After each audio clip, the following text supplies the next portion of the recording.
Yes, thank you for that question. I really believe that it's absolutely abhorrent. It's really tragic that politicians use tobacco and the tobacco industry as a cash cow in a political football. If you know, well, all of you are well aware of the fact that years ago when they had the litigation that came against the tobacco companies and the tobacco industry, they got millions and millions and millions of dollars in settlements, and over half that money went to the lawyers, the trial lawyers, and not as much to those who suffered damages.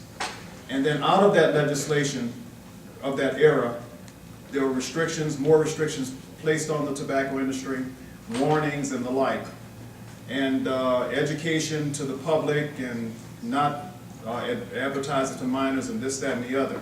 So with respect to the industry, I think that the prudent steps have been taken.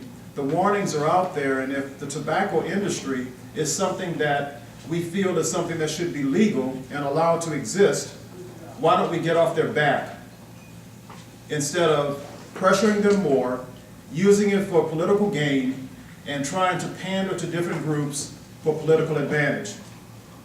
I personally am a former smoker, but it was my personal choice to quit.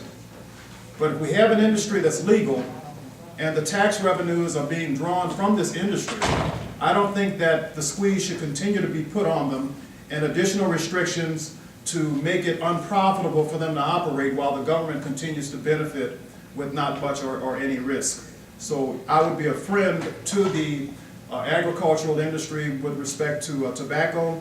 I don't personally approve of tobacco as far as personal use, but I think that if we allowed it, if we have it as a legal crop, we need to treat it like any other crop and give it the fairness of treatment like we should, instead of using it for political advantage. Thank you.